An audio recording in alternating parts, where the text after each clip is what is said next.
So exciting news. We just produced a huge batch of the pine tar salve and the joint balm, or as we call it, the janky joint jelly. And it's just really cool to see like the physical product in hand, labeled, tinned up, ready to ship. And it's just really exciting. So yeah, like I was saying in previous videos, I highly recommend everyone tries out a business of some kind. And I think especially selling anything physical, there's just this feeling, this visceral feeling that's very hard to beat of having a real product. And the reality is people just, they value physical stuff more because they understand there's a cost associated with creating and shipping it, whereas digital things or services are a lot easier to undervalue, right?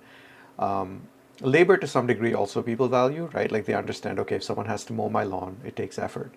But the moment you like introduce equipment and stuff, people tend to value it less, especially if it doesn't take you a long time, right? Even though it might be a really difficult thing to do, if it only took you 10 minutes, nobody cares for some reason, which is funny because it might take them, 3 hours to do.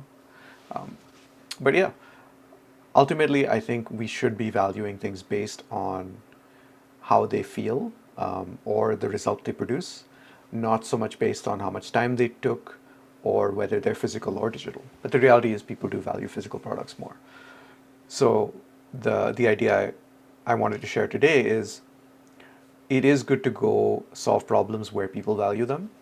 So because people value physical products more, it does make a lot of sense to choose a physical-based business, right? A business that delivers something tangible, and it also provides a barrier to entry that makes it harder for people to compete with you to some degree. There will always be, fake knockoffs that try to compete with you if you do well, but if you have a proprietary recipe, or you figure out ways to create a brand and story behind the product, that is impossible to copy, especially the brand and story part, because that takes time to build. And I think that's really the lesson I want to share in today's video is that the harder something is to succeed at, the better, because the harder it is for someone to compete with you, right? It's like burning the bridges behind you. Or you can think of it as like scaling the mountain, the summit, right?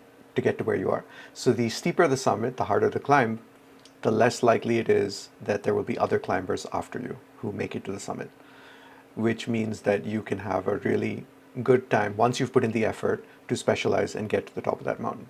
So it is good to pick a physical product, to specialize well enough, to have a good story, and to focus on the long term, building a brand. Because a brand, you might only see the return on advertising in 6 to 12 months, whereas with traditional, pay-per-click ads, you are getting your return basically instantly, right, within days or weeks. But I think that long term pays itself off very rapidly, and it just grows exponentially if you can keep investing into it.